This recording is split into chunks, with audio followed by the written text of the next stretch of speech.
ओम दुम दुर्गाय नमः। स्वागत है आप सभी का हमारे चैनल पर। आज है नवरात्रि का चौथा दिन और आज के दिन सुनेंगे दुर्गा सप्तशती के अध्याय 5, 6, 7 और 8। नियम के अनुसार दुर्गा सप्तशती का पाठ सुनने से पहले देवी कवच, अर्गला स्तोत्र, कीलन स्तोत्र का पाठ भी सुनेंगे। तो आइए देवी माँ का ध्यान करते हुए आरंभ करते हैं देवी कवच का पाठ। मार्कंडे ऋषि बोले, हे पितामह, आप हमें कोई ऐसा परम गुप्त साधन बताइए जिसके द्वारा मनुष्यों की सभी प्रकार से रक्षा हो सके और जो अभी तक आपने किसी को नहीं बताया हो। ब्रह्मा जी बोले, हे ब्राह्मण, इस प्रकार का साधन तो परम पवित्र एवं परम गुप्त देवी जी का कवच ही है। इसी से प्राणी मात्र का कल्याण एवं सब प्रकार की रक्षा होती है। उसे सुनिए। देवी जी की 9 मूर्तियों के नाम इस प्रकार से हैं। पहली शैलपुत्री, दूसरी ब्रह्मचारिणी, तीसरी चंद्रघंटा, चौथी कुष्मांडा, पांचवी स्कंद माता, छठी कात्यायनी, सातवीं कालरात्रि, आठवीं महागौरी और 9वीं सिद्धिदात्री है। जो मनुष्य अग्नि में जल रहा हो, युद्ध भूमि में शत्रुओं के बीच फंस गया हो अथवा घोर संकट से ग्रस्त हो, वह मनुष्य भगवती की शरण में पहुंच जाए तो उसे घोर संकट से मुक्ति मिल जाती है। जो भक्ति भाव से देवी जी का स्मरण करते हैं उनकी सभी प्रकार से उन्नति होती है।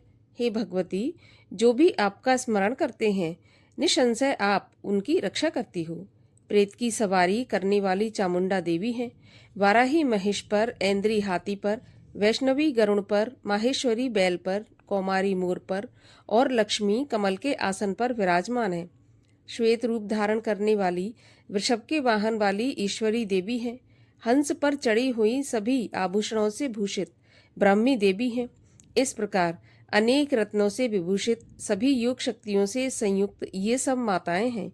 ये सभी देवियां क्रोध युक्त मुद्रा में रथों पर सवार होकर दर्शन देती हैं। ये शंख, चक्र, गदा, शक्ति, हल, मूसल, खेटक, तोमर, परशुपाश, कुंद, त्रिशूल, उत्तम आयुध, शारंग, धनुष इत्यादि अस्त्र शस्त्र दैत्यों के शरीर के नाश के लिए, भक्तों को अभय देने के लिए एवं देवताओं के हित के लिए धारण करती हैं। हे देवी, आपके दर्शन कठिन है। शत्रुओं के भय को बढ़ाने वाली देवी जी, आप मेरी रक्षा कीजिए। पूर्व दिशा में ऐन्द्री देवी रक्षा करें। अग्नि कोण में अग्नि देवता, दक्षिण में वाराही, नैऋत्य में खड्गधारिणी, पश्चिम में वारुणी, वायु कोण में मृगवाहिनी, उत्तर में कौमारी, ईशान कोण में शूलधारिणी, ऊपर ब्रह्माणी जी, नीचे वैष्णवी देवी रक्षा करें। इसी प्रकार शववाहिनी चामुंडा देवी 10 दिशाओं में रक्षा करें। जया मेरे आगे की, विजया मेरे पीछे की, बाईं ओर अजिता, दाईं ओर अपराजिता रक्षा करें। उद्योतनी मेरे शिखा की, उमा मेरे मस्तक पर विराजमान, भौहों की यशस्विनी, भौहों के मध्य में त्रिनेत्रा, नासिकाओं की यम घंटा देवी, नेत्रों के मध्य में शंखनी, कानों की द्वारवासिनी, कपोलों की कालिका, कानों के मूल देश की शांकरी रक्षा करें। नासिका की सुगंधा, ऊपर के होंठ की चर्चिका, नीचे के होंठ की अमृत कला और जिह्वा की सरस्वती रक्षा करें। कौमारी दांतों की चंडिका, कंठ प्रदेश की गले की चित्रघंटा, तालु प्रदेश की महामाया रक्षा करें। चिबुक की कामाक्षी, वाणी की सर्वमंगला, ग्रीवा की भद्रकाली, पृष्ठ अस्थियों की धनुर्धरी रक्षा करें। कंठ से बाहर नीलग्रीवा, कंठ की नली में नलकूबरी, दोनों कंधों की खड्गनी एवं मेरे भुजाओं की वज्रधारिणी रक्षा करें। दोनों हाथों की दंडिनी, उंगलियों की अंबिका, नाखूनों की शूलेश्वरी, कुक्ष प्रदेश की कुलेश्वरी रक्षा करें। हृदय की ललिता देवी, उदर की शूलधारिणी रक्षा करें। स्तनों की मद देवी, मन की शोक विनाशिनी, नाभि की कामनी, गुप्त इंद्रिय की गुहेश्वरी, लिंग की पूत कामनी, गुदा की महेशवाहिनी रक्षा करें। कटि प्रदेश की भगवती, घुटनों की विंध्यवासिनी, जंगाओं की महाबली देवी रक्षा करें। गुल्फों की नारसिंगी, पांव के तलुओं की तेजसी, उंगलियों की श्रीधरी देवी और तालुओं की पर्वतवासिनी रक्षा करें। नाखूनों की दंष्टा कराली, केशों की ऊर्ध्व केशनी, रोम छिद्रों की कौमारी और त्वचा की बागीश्वरी रक्षा करें। रक्त, मज्जा, वसा, मांस, अस्थियों एवं मेदे की पार्वती, अंतड़ियों की कालरात्रि, पित्त की मुकुटेश्वरी रक्षा करें। पद्मकोश की पद्मावती, कफ की चूड़ामणि, नाखूनों के तेज की ज्वालामुखी, सभी संधियों की अभेद्या देवी रक्षा करें। हे ब्रह्माणी, आप मेरे कुल की रक्षा करें। छाया की छत्रेश्वरी और मन, बुद्धि, अहंकार की धर्मधारिणी रक्षा करें। प्राणों की कल्याण शोभना और शब्द, स्पर्श, रूप, रस, गंध, इन 5 इंद्रियों की योगिनी, सत्व, रज, तम की नारायणी देवी रक्षा करें। आयु की वराही, धर्म की वैष्णवी, यश की कीर्ति एवं लक्ष्मी तथा धन विद्या की चक्रणी रक्षा करें। इंद्राणी मेरे गोत्र की, चंडिका मेरे पशुओं की, महालक्ष्मी मेरे पुत्रों की, भैरवी देवी भार्या की रक्षा करें। मेरे पथ की सुपथा, मार्ग की क्षेमकारी, राजा के दरबार में महालक्ष्मी एवं सभी दिशाओं में स्थित होकर विजया मेरी रक्षा करें। और जो भी स्थान कवच में नहीं आए और जो आरक्षित हैं उन स्थानों की पापनाशनी जयंती देवी रक्षा करें। मनुष्य अपना कल्याण चाहे तो एक कदम भी बिना कवच के कहीं न जाए। कवच से नित्य रक्षित मनुष्य जहाँ जहाँ भी जाता है वहीं से उसे धन का लाभ तथा सभी कामनाओं की सिद्धि प्राप्त होती है। पृथ्वी पर उस पुरुष को ऐश्वर्य एवं अतुल संपत्ति प्राप्त होती है। वह मनुष्य निर्भय हो जाता है। युद्ध भूमि में कोई भी उसे नहीं जीत सकता। त्रिलोक में पूजा जाता है। वह देवी कवच देवताओं को दुर्लभ है। इसको अत्यंत श्रद्धा के साथ सावधान होकर जो तीनों संध्याओं में नित्य पढ़ लेता है उसे देवी कला की प्राप्ति होती है। कोई भी उसे तीनों लोकों में पराजित नहीं कर सकता। उसे अकाल मृत्यु नहीं आती। वह 100 वर्ष से भी अधिक आयु पाता है। ये कवच उसका तेज, यश और कीर्ति बढ़ा देता है। चंडी पाठ करने वाला सबसे पहले कवच पाठ कर ले। जब तक पर्वत, वन, कानूनों के साथ ये पृथ्वी टिकी रहती है तब तक ऐसे पुरुष की संतति होने पर महामाया की कृपा से देव दुर्लभ परम स्थान की प्राप्ति होती है। कवच का पाठ करने वाला सुंदर रूप को पाकर सदा शिव के साथ आनंद को पाता है। श्री अर्गला स्तोत्र। श्री मार्कंडेय जी बोले, जयंती, मंगला, काली, भद्रकाली, कपालिनी, दुर्गा, क्षमा, शिवा, धात्री, स्वाहा, स्वधा आदि देवियों को मेरा नमस्कार हो। हे चामुंडे देवी, समस्त प्राणियों के दुख निवारण करने वाली आपकी जय हो। सर्वव्यापक देवी कालरात्रि आपकी जय हो। मधु तथा कैटभ दैत्यों का दलन करने वाली, ब्रह्मा जी को वर देने वाली आपको नमस्कार हो। हे देवी, आप मुझे सुंदर रूप दो, जय दो, यश दो तथा क्रोध आदि शत्रुओं का नाश करो। महिषासुर का नाश करने वाली भक्तों की सुखदाता देवी को नमस्कार हो। मुझे रूप दो, जय दो, यश दो, शत्रुओं का नाश करो। हे रक्त बीज का वध करने वाली देवी और चंड मुंड असुरों का विनाश करने वाली माता, मुझे सुंदर रूप दो, जय दो, यश दो, शत्रुओं का नाश करो। हे पापनाशक चंडिके, जो सर्वदा भक्ति पूर्वक आपके चरणों में मस्तक झुकाते हैं, उन्हें रूप दो, जय दो, यश दो, शत्रुओं का नाश करो। सभी व्याधियों का नाश करने वाली चंडिके, जो आपकी भक्ति पूर्वक स्तुति करते हैं, उन्हें रूप दो, जय दो, यश दो, शत्रुओं का नाश करो। हे देवी जी, आप मुझे सौभाग्य, आरोग्य और परम सुख दो। रूप दो, जय दो, शत्रुओं का विध्वंस करो। मेरा कल्याण कीजिए और उत्तम धन संपत्ति दीजिए। रूप दो, जय दो, यश दो, शत्रुओं का नाश करो। हे माता, आपके चरणों पर देवता और दैत्य दोनों ही अपने मुकुट की मणियां घिसते हैं। हे मातेश्वरी, आप अपने भक्तों को विद्यावान, यशवान और लक्ष्मीवान करो। बड़े बड़े अभिमानी दैत्यों के अभिमान को चूर्ण करने वाली हे चंडिके, मैं आपको प्रणाम करता हूँ। हे 4 भुजाओं वाली माता, चतुर्मुख ब्रह्मा जी आपकी स्तुति करते हैं। हे परमेश्वरी, आप मुझे रूप दो, जय दो, यश दो, बैरियों का विध्वंस करो। श्री पार्वती के पति महादेव जी से स्तुत हे परमेश्वरी, रूप दो, जय दो, यश दो, शत्रुओं का नाश करो। हे देवी, आप तो कठोर भुजदंड रखने वाले दैत्यों का भी घमंड नाश कर देती हो। हे अंबिके, आप अपने भक्तों के लिए अपार आनंद की वृद्धि करती हो।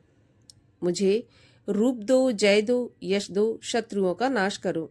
हे मातेश्वरी जी, आप मुझे ऐसी पत्नी प्रदान कीजिए जो मेरी इच्छाओं के अनुकूल हो और जो इस भयानक संसार रूपी समुद्र से मुझे तारने वाली हो, उत्तम कुल में उत्पन्न हो।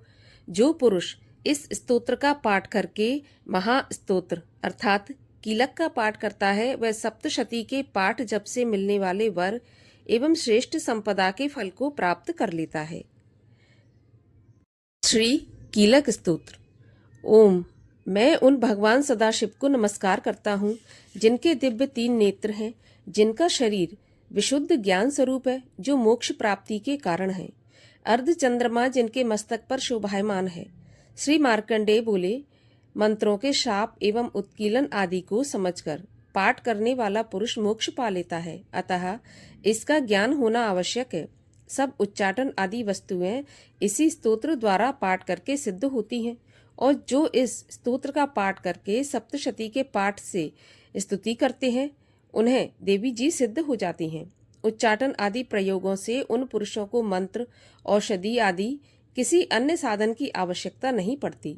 बिना जप के भी सभी उच्चाटन आदि सिद्ध हो जाते हैं। क्या समस्त उच्चाटन आदि इसी से सिद्ध हो जाते हैं? इस प्रकार की लोगों को शंका हुई। तब उस शंका के निवारण के लिए सदाशिव ने लोगों को बुलाकर आज्ञा दी। ये सब सिद्धियां देने वाला शुभ स्तोत्र है।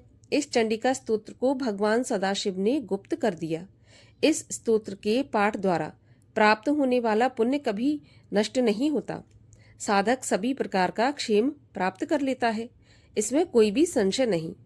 कृष्ण पक्ष की चतुर्दशी अथवा अष्टमी के दिन एकाग्र होकर जो अपना सब कुछ भगवती के अर्पण करता है और फिर प्रसाद के रूप में ग्रहण कर लेता है, उस पर भगवती प्रसन्न होती हैं।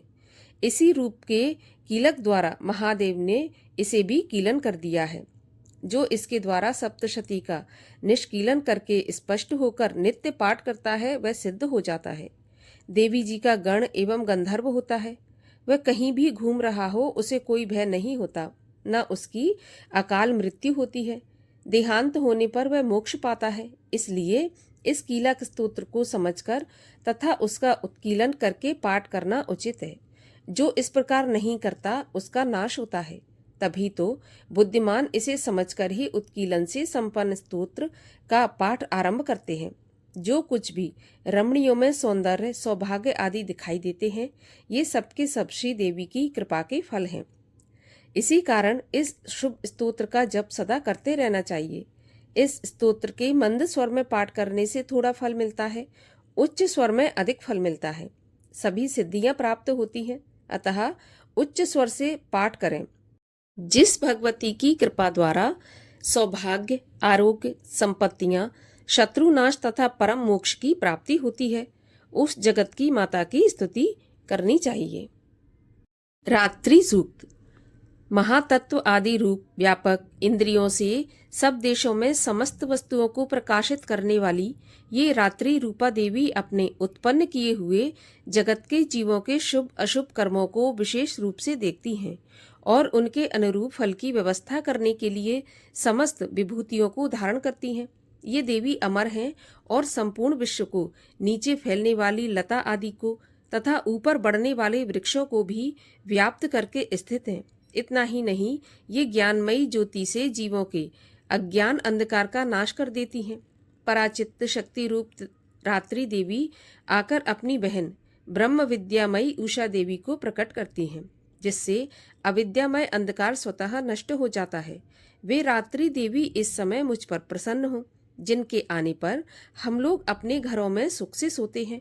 ठीक वैसे ही जैसे रात्रि के समय पक्षी वृक्षों पर बनाए हुए अपने घोंसलों में सुखपूर्वक शयन करते हैं, उस करुणामयी रात्रि देवी के अंक में संपूर्ण ग्रामवासी मनुष्य, पैरों से चलने वाले गाय घोड़े आदि पशु, पंखों से उड़ने वाले पक्षी एवं पतंग आदि, किसी प्रयोजन से यात्रा करने वाले पथिक और बाज आदि भी सुखपूर्वक सोते हैं। हे रात्रिमयी चित्त शक्ति, तुम कृपा करके वासनामयी वृक्की तथा पापमय वृक्क को हमसे अलग करो। काम आदि तस्कर समुदाय को भी दूर हटाओ। तदनंतर हमारे लिए सुखपूर्वक तरने योग्य हो जाओ। मोक्षदायिनी एवं कल्याणकारिणी बन जाओ। हे उषा, हे रात्रि की अधिष्ठात्री देवी, सब ओर फैला हुआ ये अज्ञानमय काला अंधकार मेरे निकट आ पहुंचा है। तुम इसे ऋण की भांति दूर करो। जैसे धन देकर अपने भक्तों के ऋण दूर करती हो, उसी प्रकार ज्ञान देकर इस अज्ञान को भी हटा दो। हे रात्रि देवी, तुम दूध देने वाली गऊ के समान हो। मैं तुम्हारे समीप आकर स्तुति आदि से तुम्हें अपने अनुकूल करता हूँ। परम व्योम स्वरूप परमात्मा की पुत्री, तुम्हारी कृपा से मैं काम आदि शत्रुओं को जीत चुका हूँ। तुम स्तोम की भांति मेरे इस हविष्य को भी ग्रहण करो। श्री दुर्गा सप्तशती 5वां अध्याय प्रारंभ। ऋषि बोले, प्राचीन समय में शुम्भ निशुम्भ दोनों असुरों ने बल के मद में आकर इंद्र का त्रिलोकी का राज्य और यज्ञों के भाग छीन लिए। उन्हीं दोनों ने सूर्य, चंद्रमा, कुबेर और वरुण का अधिकार पा लिया। वायु एवं अग्नि का काम भी वे ही करने लगे। देवताओं को तो अपमानित, पराजित एवं राज्य भ्रष्ट करके स्वर्ग से निकाल दिया। जिनके अधिकार उन दोनों असुरों ने छीन लिए थे, वे सभी पराजित देवता अपराजिता देवी का स्मरण करने लगे कि उस देवी ने तो हमें वरदान दिया था कि आपत्ति काल में मेरा स्मरण करने पर तुम्हारे महान संकट उसी क्षण दूर कर दूंगी। यही वरदान विचार करके पर्वतराज हिमालय के पास सभी देवता पहुंचे। वहां भगवती की स्तुति करते हुए देवता बोले, देवी एवं महादेवी को नमस्कार हो, शिवा को सदा नमस्कार हो, प्रकृति भद्रा को नमस्कार हो। हम सनियम उस भगवती को प्रणाम करते हैं। रुद्र रूपा को नमस्कार है। नित्य स्वरूपा गौरी एवं धात्री को नमो नमः। ज्योत्सना रूपिणी चंद्र स्वरूपा एवं सुखमयी को निरंतर नमो नमः। प्रणाम करने वालों की उन्नति करने वाली सिद्धि स्वरूपा को नमस्कार हो। दैत्यों की लक्ष्मी, राज्य लक्ष्मी, शिव शंकर पत्नी माता जी को नमो नमः हो। दुर्गा संकट के पार कराने वाली दुर्गपारा, सार रूप सारा, सर्वकारिणी ख्याति कृष्णा धूम्रा देवी को निरंतर नमस्कार हो। अत्यंत सुंदर एवं अत्यंत भयंकर रूप उस देवी को बार बार प्रणाम हो। जगत की प्रतिष्ठा रूपा कृति देवी को नमो नमः हो। जो देवी सभी प्राणियों में चेतना कही जाती हैं, उसे बार बार नमस्कार हो। जो देवी सभी प्राणियों में निद्रा रूप से कही गई हैं, उन्हें नमस्कार हो, उसे बार बार नमस्कार हो। जो देवी सभी जंतुओं में क्षुधा और छाया रूप से स्थित है, उसे नमस्कार हो, उसे बार बार नमस्कार हो। जो देवी प्राणियों में क्षमा शक्ति तथा तृष्णा रूप में स्थित है, उसे नमस्कार हो, उसे बार बार नमस्कार हो। जो देवी सब प्राणियों में लज्जा, शांति और श्रद्धा रूप में स्थित है, उसे नमस्कार, उसे बार बार नमस्कार हो। जो देवी सभी प्राणियों में कांति रूप में स्थित है, उसे नमस्कार, उसे नमस्कार, उसे बार बार नमस्कार हो। जो देवी सभी प्राणियों में भ्रांति, कांति और जो लक्ष्मी रूप से स्थित है, उसे नमस्कार, उसे नमस्कार, उसे बार बार नमस्कार हो। जो देवी समस्त जीव मात्र में वृत्ति रूप से स्थित है, उसको नमस्कार है, उसको नमस्कार है, उसको बार बार नमस्कार है। जो देवी समस्त जीव मात्र में स्मृति रूप में स्थित है, उसको नमस्कार है, उसको नमस्कार है, उसको बार बार नमस्कार है। जो देवी समस्त जीव मात्र में तुष्टि रूप में स्थित है, उसे नमस्कार है, उसको नमस्कार है, उसको बार बार नमस्कार है। जो देवी समस्त जीव मात्र में माता रूप में स्थित है, उसको नमस्कार है, उसको नमस्कार है, उसको बार बार नमस्कार है। जो देवी समस्त जीव मात्र में भ्रांति रूप में स्थित है, उनको नमस्कार है, उसको नमस्कार है, उसको बार बार नमस्कार है। जो देवी समस्त इंद्रियों तथा संपूर्ण जीव मात्र की अधिष्ठात्री हैं और समस्त जीव मात्र में निरंतर व्याप्त रहती हैं, उसको बार बार नमस्कार है। जो देवी इस सारे जगत में व्यापक होकर चैतन्य रूप में स्थित है, उसे नमस्कार है, उसे नमस्कार है, उसे बार बार नमस्कार है। प्राचीन काल में अपने मनोरथों की सिद्धि के लिए देवताओं ने जिस देवी की स्तुति की, इसी प्रकार कई दिनों तक सुरपति इंद्र जिनकी सेवा करता रहा, वह मंगल रूपा परमेश्वरी हमारा मंगल एवं कल्याण करे और हमारी आपत्तियां दूर करे। दुष्ट दैत्यों से संतापित हम संपूर्ण देवता जिस भगवती ईश्वरी को नमस्कार कर रहे हैं और भक्ति पूर्वक नम्रता के स्वरूप मनुष्यों द्वारा स्मरण किए जाने पर उनकी विपत्तियों का नाश कर देती हैं, वह हमारी भी सभी विपत्तियों को दूर करें। ऋषि बोले, हे राजन, सभी देवता जब इस प्रकार भगवती की स्तुति कर रहे थे, उस समय श्री गंगा जी के जल में स्नान करने के लिए पार्वती जी आईं। उस समय सुंदर भौहों वाली पार्वती ने देवताओं से पूछा कि तुम लोग किसकी स्तुति कर रहे हो।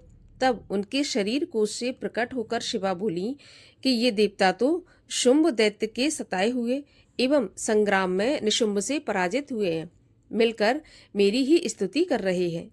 श्री पार्वती के शरीर कोश से श्री अंबिका जी का प्राकट्य हुआ।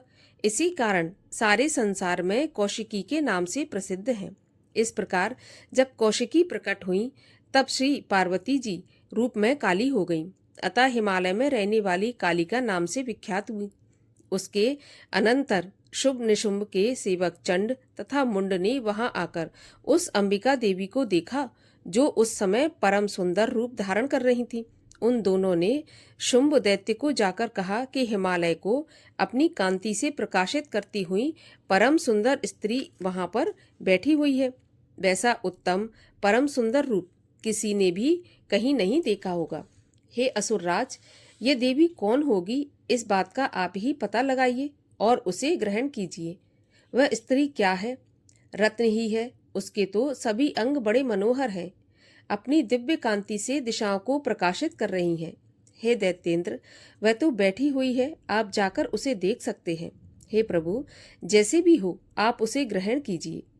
ऋषि बोले, तब चंड मुंड के वचन सुनकर शुंभ ने महाअसुर सुग्रीव को दूत बनाकर देवी के पास भेजा और कहा कि तुम मेरी ओर से उससे इस प्रकार कहना और इस प्रकार का उपाय करना, जिससे कि वह अत्यंत प्रसन्न होकर अत्यंत शीघ्र ही यहाँ आ जाए।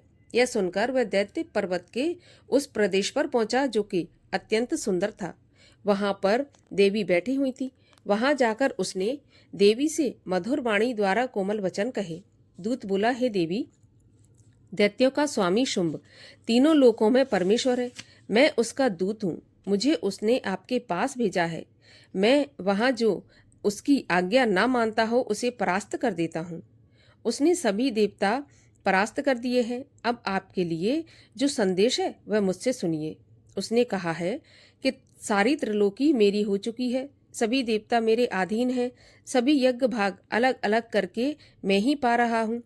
त्रिलोकी भर के उत्तम सभी रत्न मेरे अधीन हो चुके हैं। इंद्र के श्रेष्ठ वाहन ऐरावत हाथी को मैंने छीन लिया है। देवताओं ने क्षीर सागर से उत्पन्न उच्चश्रवा नामक अश्व रत्न प्रणाम करके मुझे भेंट कर दिए हैं, तथा और भी जितने देव गंधर्व एवं नागों के पास रत्न स्वरूप वस्तुएं थीं, वे सबकी सब हे सुंदरी मेरी हो चुकी हैं। हे देवी, अब हम तुमको स्त्रियों में रत्न मान रहे हैं, इस कारण अब आपको भी हमारे पास आ जाना चाहिए, क्योंकि हम तो रत्नों के भोक्ता हैं। अब तुम्हारी इच्छा है कि मुझे अथवा मेरे पराक्रमी भ्राता निशुंभ को इन दोनों में से किसी को वर के स्वरूप में चुन लो, क्योंकि तुम रत्न रूपा हो। मेरे साथ विवाह कर लेने से तुम्हें अतुल ऐश्वर्य प्राप्त हो जाएगा। यह अपनी बुद्धि के द्वारा सोच लो, फिर मेरे साथ विवाह कर लो। ऋषि बोले, जब इस प्रकार दूत ने देवी से कहा, तब वह जगत को धारण करने वाली भगवती देवी जी गंभीर होकर मंद मुस्कान करके बोली कि हे दूत, तुमने जो कुछ कहा वह सत्य है, इसमें मिथ्या कुछ भी नहीं है। इसमें संदेह नहीं कि शुंभ त्रिलोकी का स्वामी है और निशुंभ भी वैसा ही है, किंतु मैंने प्रतिज्ञा की हुई है, उसे किस प्रकार मिथ्या करूं। प्रतिज्ञा इस प्रकार है कि जो मुझे युद्ध में जीत ले एवं मेरा अभिमान तोड़ दे और संसार में मेरे समान बलधारी हो, वह मेरा भर्ता हो सकता है। शुंभ आए अथवा महाअसुर निशुंभ आ जाए, मुझे जीतकर मेरा शीघ्रता से पाणी ग्रहण करे। दूत बोला, हे देवी, तुम्हें अभिमान है जो इस प्रकार की बातें मेरे सामने कर रही हो। भला कहीं त्रिलोकी में ऐसा कौन सा पुरुष है जो शुंभ निशुंभ का सामना कर सके। सारे देवता तो दूसरे दैत्यों का सामना भी नहीं कर सकते। तू तो स्त्री है और फिर अकेली है। युद्ध भूमि में इंद्र आदि सभी देवता जिस शुंभ आदि दैत्यों के सामने नहीं ठहर सके, भला तू स्त्री होते हुए उनका सामना कैसे कर सकेगी। इस तरह चले चलने से तुम्हारी प्रतिष्ठा होगी, अन्यथा जब वे तुम्हारे केश पकड़ के घसीटते हुए ले जाएंगे तो तुम्हारा गौरव नष्ट हो जाएगा। देवी बोली, हे दूत, इसमें कोई संशय नहीं कि शुंभ बलवान और निशुंभ भी पराक्रमी है। पर मैं करूं तो क्या करूं? प्रतिज्ञा करने से पहले यह बात मैंने नहीं सोची थी। अब तुम जाकर असुर राज को मेरी यही बात कह दो, फिर उसे जो उचित दिखाई दे वही करे। 6वां अध्याय। ऋषि बोले, देवी जी का इस प्रकार का वचन सुनकर दूत क्रोध से लाल होकर लौट आया और फिर दैत्यराज को विस्तार के साथ सभी बातें सुना दी। दूत के वचन सुनते ही दैत्यराज क्रोध से भर गया। दैत्यों के सेनापति धूम्रलोचन से बोला, हे धूम्रलोचन, तुम देर मत करो। अपनी सेना के साथ वहां जाकर उस दुष्टा को केशों से पकड़कर बलपूर्वक घसीटते हुए यहाँ जल्दी लेकर आओ। उसकी रक्षा के लिए यदि कोई भी वहां पर दूसरा उपस्थित हो, चाहे वह देवता, यक्ष, गंधर्व कोई भी हो, उसे मार डालो। ऋषि बोले, आज्ञा पाते ही वह धूम्रलोचन दैत्य 60,000 असुरों की सेना लेकर शीघ्र चल पड़ा। वहां पहुंचकर उसने हिमालय पर विराजमान देवी को देखा और ऊंची आवाज से बोला कि अरे, तू शुंभ निशुंभ के पास चल। यदि अभी प्रसन्नता पूर्वक मेरे स्वामी के पास नहीं चलेगी तो याद रख, तुझे बालों से पकड़कर घसीटते हुए बलपूर्वक ले जाऊंगा। देवी बोली, इसमें संशय नहीं कि तुम्हें दैत्येश्वर ने भेजा है। तुम स्वयं भी बलवान हो, बड़ी भारी सेना के साथ आए हो। इस प्रकार की दशा में मुझे बलपूर्वक ले आओ तो मैं तुम्हारा क्या कर सकती हूँ? ऋषि बोले, जब इस प्रकार का उसे उत्तर मिला तो धूम्रलोचन असुर देवी की ओर दौड़ा। तब तो देवी अंबिका जी ने हुंकार के शब्द से उसे भस्म कर दिया। फिर तो असुरों की क्रोध की बाढ़ आ गई। बड़ी सेना तथा अंबिका जी ने एक दूसरे पर तीक्ष्ण बाण, शक्तियां, फरसे आदि बरसाना आरंभ कर दिए। इधर देवी जी का वाहन सिंह भी कुपित होकर भयंकर नाद करता हुआ अपने बाल झटकारता हुआ असुरों की सेना पर उछल पड़ा। उस सिंह ने कुछ असुरों को पंजों की मार से एवं कुछ एक को अपने जबड़ों से तथा कई एक महा असुरों को नीचे पटककर दांतों एवं दाढ़ों से विदीर्ण करके मार डाला। कितने एक दैत्यों के केसरी ने नाखूनों से पेट फाड़ डाले।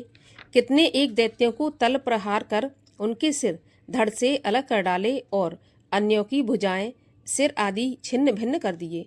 कितनों के पेट फाड़ फाड़ कर गले के बाल फटकारते हुए सिंह ने रुधिर पान किया। अत्यंत कुपित हुए देवी जी के वाहन बलवान सिंह ने क्षण भर में दैत्यों की सेना क्षय कर दी। देवी जी ने उस असुर धूम्रलोचन को मार डाला। देवी जी के वाहन सिंह ने भी सारी सेना का क्षय कर दिया। शुंभ ने जब यह सुना तो उसके क्रोध का पारा चढ़ गया और उसके होंठ कांपने लगे। झट से शुंभ ने चंड तथा मुंड दैत्यों को आज्ञा दी, हे चंड तथा मुंड, तुम दोनों बड़ी भारी सेना लेकर वहां पहुंचो। उसे जल्दी से यहाँ लाओ। उसे सेना लेकर खींचकर या बांधकर ले आओ। यदि इस प्रकार लाने में तुम लोगों को संशय हो तो युद्ध करो। सभी प्रकार के अस्त्र शस्त्रों से सारे असुर मिलकर उसे मार डालो। उस दुष्टा के मर जाने पर एवं सिंह के भी मारे जाने पर जिस भी दशा में अंबिका पड़ी हो उसे बांधकर अपने साथ लेकर शीघ्र आओ। 6वां अध्याय समाप्त हुआ। 7वां अध्याय। ऋषि बोले, अब आज्ञा पाते ही चंडमुंड आदि दैत्य आयुधों से सुसज्जित होकर चतुरंगिणी सेना के साथ चल पड़े।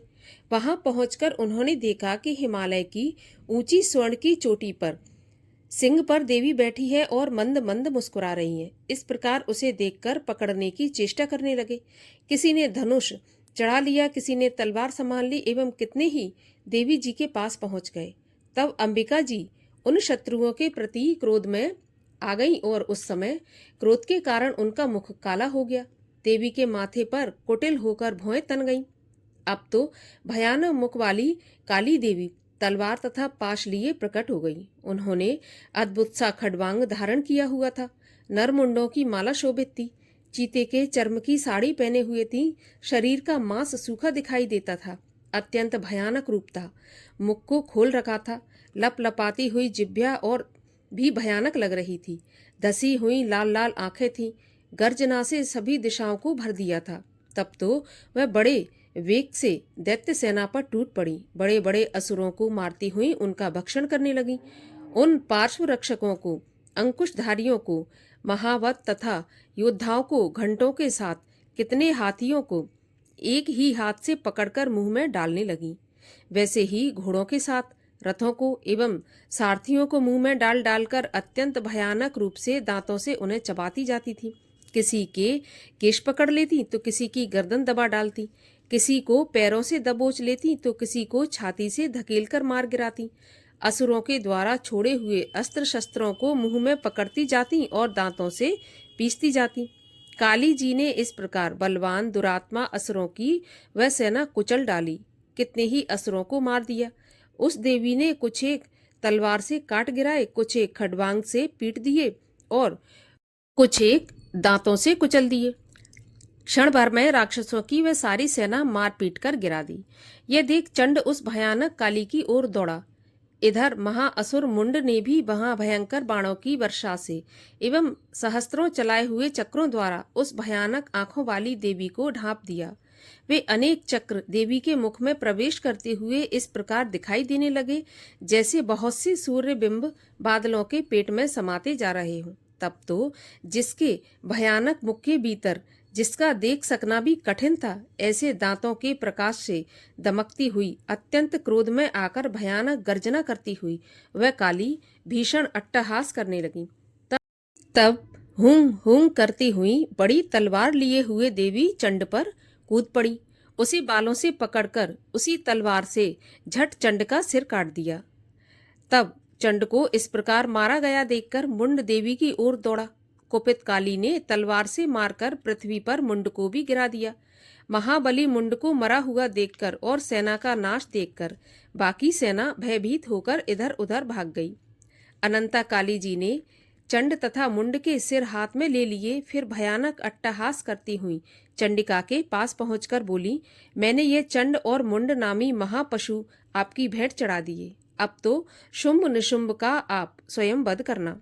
ऋषि बोले, अपने सम्मुख लाए हुए चंडमुंड महाअसुरों को देख कल्याणी चंडिका काली से ललित वचन बोली, हे देवी कालिके, क्योंकि तुम चंडमुंड को लेकर मेरे पास आई हो, इस कारण लोक में चामुंडा के नाम से तुम्हारी ख्याति होगी। 7वां अध्याय समाप्त हुआ। 8वां अध्याय। ऋषि बोले, चंड मुंड दोनों दैत्यों के मारे जाने पर एवं बहुत सी सेना के भी क्षय हो जाने पर असुर राजा महाप्रतापी शुंभ के चित्त में भारी क्रोध पैदा हो गया। उसने सभी दैत्यों की सेना को युद्ध के लिए आज्ञा दे दी। उसने कहा, आज 86 उदायुध सेनापति अपनी सारी सेना को लेकर चलें। असुर 84 कंबू सेनापति भी अपनी सेना के साथ युद्ध के लिए निकले और मेरी आज्ञा से 50 करोड़ वीर्य कुल के असुर तथा 100 धौम्र कुल के सेनापति सेनाओं के साथ कूच कर दें और फिर मेरी आज्ञा से कालिक, मौर्य, दौरहत, काली के सभी असुर तैयार होकर शीघ्र प्रस्थान करें। भयंकर शासन करने वाले असुरराज शुंभ ने इस प्रकार आज्ञा देकर स्वयं भी बहुत सी सेनाओं के साथ प्रस्थान कर दिया। तब चंडिका ने देखा अब इस ओर भयानक सेना लेकर निशुंभ आ रहा है। तब तो उन्होंने अपने धनुष की टंकार करके पृथ्वी आकाश के मध्य भाग को गुंजा दिया। हे राजन, उस समय सिंह ने भी बड़ी भारी गर्जना की। फिर अंबिका जी ने घंटा बजाकर उस गर्जना को और भी बढ़ा दिया। उस शब्द को सुनकर दैत्य सेनाओं ने आकर चारों ओर से देवी, सिंह और काली को क्रोध के साथ घेर दिया। इसी अवसर के मध्य में, हे राजन, दैत्यों के नाश के लिए तथा देवताओं की वृद्धि के लिए अत्यंत बल एवं पराक्रम से संपन्न होकर ब्रह्मा, विष्णु, शिव, कार्तिक स्वामी, इंद्र आदि देवों की शक्तियां उन्हीं के शरीरों से निकलकर उन्हीं रूपों से चंडिका के पास आ गईं। जिस देवता का जो रूप जैसे भूषण तथा वाहन है, उन्हीं वस्तुओं से संपन्न होकर वह देवता शक्ति वही रूप धारण कर दैत्यों के साथ युद्ध करने आ गई। ब्रह्मा जी की शक्ति, जिसे ब्रह्माणी कहा जाता है, जो हंसों से जुते हुए विमान पर आरूढ़ थी, अक्षय सूत्र कमंडल से शोभित थी, सबसे प्रथम उपस्थित हुई। महेश्वर की शक्ति वृषभ पर विराजमान सुंदर त्रिशूल धारण किए, महासर्पों के कंकण धारण किए, मस्तक पर चंद्र रेखा सुशोभित थी, वह मातेश्वरी शक्ति आ गई। कार्तिक स्वामी की शक्ति हाथ में शक्ति लिए मोर पर बैठकर गुहर रूपणी कौमारी अंबिका शक्ति दैत्यों से युद्ध करने आई। वैसे ही विष्णु की शक्ति गरुड़ पर सवार होकर शंख, चक्र, गदा, शांग एवं खंग हाथ में लिए वहां वैष्णवी शक्ति आ गई। यज्ञ वराह का विचित्र रूप धारण करने वाली विष्णु की वराह शक्ति वैसा ही शरीर धारण करके वहां आई। नरसिंह जी के समान शरीर को धारण किए गर्दन के बालों को फटकारने से आकाश के तारों को बिखेरती हुई नारसिंगी शक्ति वहां आ पहुंची। इंद्र की शक्ति इंद्र के समान रूप वाली 1000 नेत्र धारण किए वज्र हाथ में लेकर ऐरावत गजराज पर आरूढ़ होकर वहां आ गई। तब उन शक्तियों से घिरे हुए शंकर जी ने चंडिका से कहा, मेरी प्रसन्नता के लिए शीघ्र से शीघ्र इन असुरों का संहार करो। तब देवी के शरीर से अत्यंत भयानक सैकड़ों गीदड़ियों की भांति हुंग हुंग करती हुई बड़ी चंडिका शक्ति प्रकट हो गई। तब उस अपराजिता देवी ने धुएं जैसे जटा वाले शिव से कहा कि भगवान, आप दूत बनकर शुंभ निशुंभ के पास जाएं। वहां जाकर उन महाअभिमानी शुंभ निशुंभ दानव को तथा युद्ध में आए हुए दूसरे दानवों को भी यह कहें कि हे दानवों, यदि तुम लोग जिंदा रहना चाहते हो तो त्रिलोकी का राज्य इंद्र प्राप्त करे, सभी देवता यज्ञ भाग पाएं और तुम लोग पाताल लोक में चले जाओ। यदि तुम्हें कुछ बल का अभिमान हो और युद्ध की अभिलाषा हो तो फिर आ जाओ, ताकि तुम्हारे मांस से मेरी गीदड़ियां तृप्त हो जाएं। इस दूत रूप में स्वयं शिव को ही देवी जी ने नियुक्त किया। वह शिव शक्ति संसार में शिवदूती के नाम से विख्यात हुई। जब शिव द्वारा कथित देवी जी के वचन उन महाअसुरों ने सुने तो बड़े क्रोध में आ गए और जहां कात्यायनी देवी स्थित थी उस ओर बढ़ने लगे। वहां कुपित होकर उन देव शत्रुओं ने बाण, शक्ति, दृष्टि आदि आयुधों से देवी जी पर पहले वर्षा करना आरंभ कर दिया।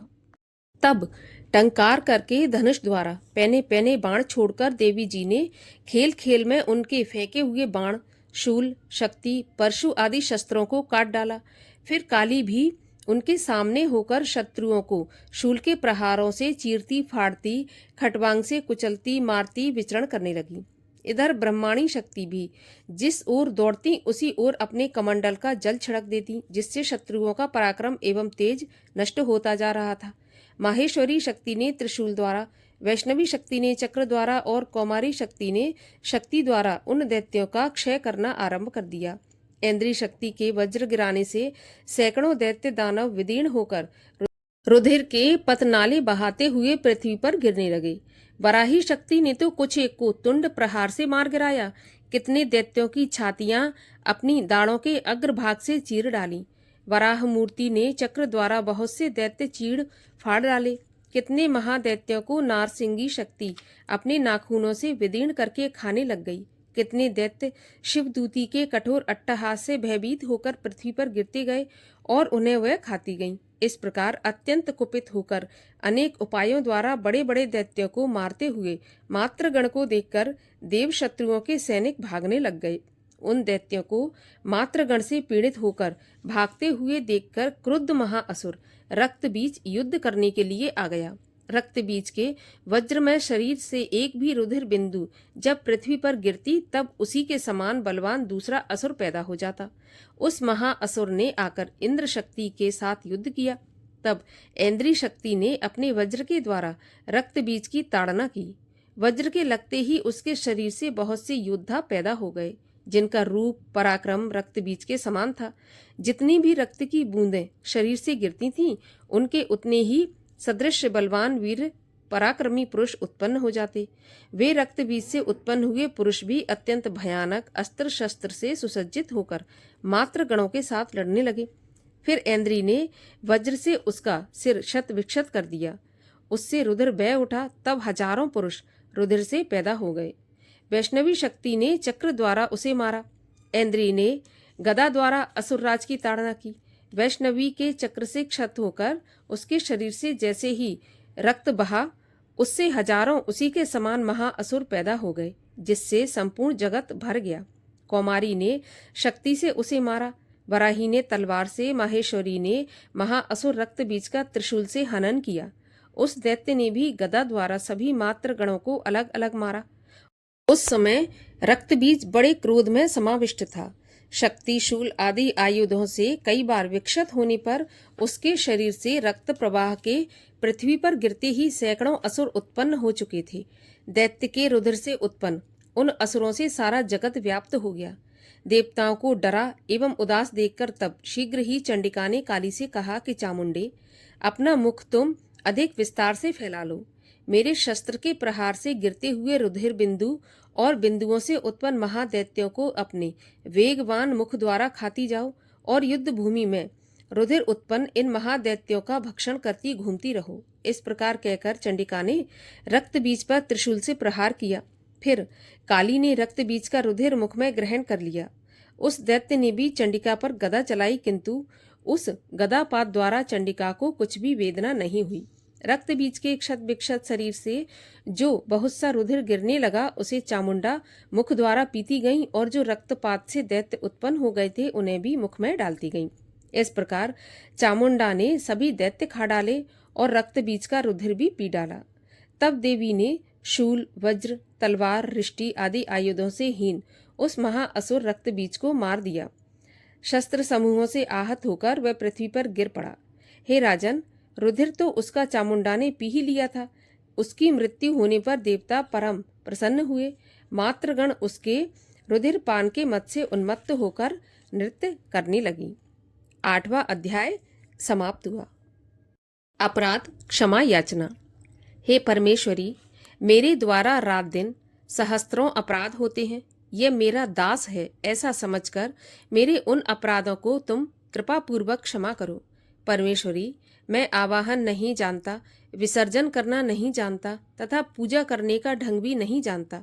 मुझे क्षमा करो। हे देवी सुरेश्वरी, मैंने जो मंत्रहीन, क्रियाहीन और भक्तिहीन पूजन किया है वह सब आपकी कृपा से पूर्ण हो। हे जगदम्बिके, मैं अपराधी हूँ, किंतु तुम्हारी शरण में आया हूँ। इस समय दया का पात्र हूँ, जैसा चाहो वैसा करो। देवी परमेश्वरी, अज्ञान से, भूल से अथवा बुद्धि भ्रांत होने के कारण मैंने जो न्यूनता या अधिकता कर दी हो वह सब क्षमा करो और प्रसन्न हो। हे सच्चिदानंद स्वरूपा परमेश्वरी जगत माता, हे कामेश्वरी, तुम प्रेम पूर्वक मेरी यह पूजा स्वीकार करो और मुझ पर प्रसन्न रहो। बोलिए दुर्गा माँ की जय। दुर्गा माँ की आरती। ओम जय अम्बे गौरी मैया, जय श्यामा गौरी, तुमको निश दिन ध्यावत, मैया जी को नित्य मनावत, हरि ब्रह्मा शिवरी। ओम जय अम्बे गौरी। मांग सिंदूर विराजत, टीको मृग मद को, उज्ज्वल से दो नैना, चंद्र वदननी को।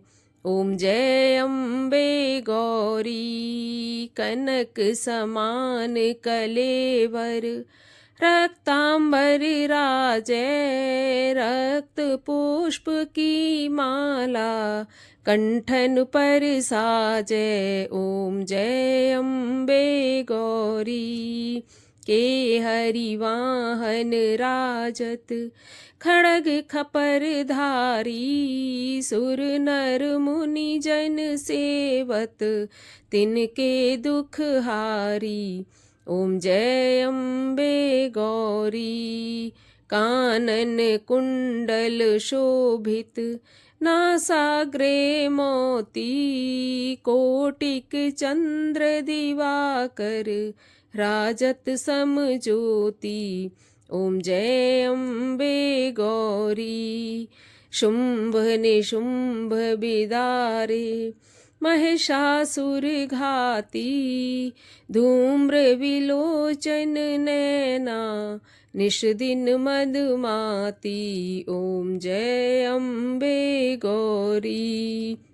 चंड मुंड संघारे, शोणित बीज हरे, मधु कैटभ दो मारे, सुर भयहीन करे। ओम जय अम्बे गौरी। रुद्राणी ब्रह्माणी, तुम कमला रानी, आगम निगम बखानी, तुम शिव पट रानी। ओम जय अम्बे गौरी। 64 योगिनी गावत, नृत्य करत भैरो, बाजत ताल मृदंगा, और बाजत डमरू। ओम जय अम्बे गौरी। तुम ही जग की माता, तुम ही हो भरता भक्तन की दुख हरता सुख संपत्ति करता। ओम जय अम्बे गौरी। भुजाचार अति शोभित वर मुद्राधारी मन वांछित फल पावत सेवत नर नारी। ओम जय अम्बे गौरी। कंचन थाल विराजत अगर कपूर बाती श्रीमाल के तुम राजत कोटि रतन ज्योति। ओम जय अम्बे गौरी। श्री अम्बे जी की आरती जो कोई जन गावे कहत शिवानंद स्वामी सुख संपत्ति पावे। ओम जय अम्बे गौरी। बोलिए दुर्गे मैया की जय।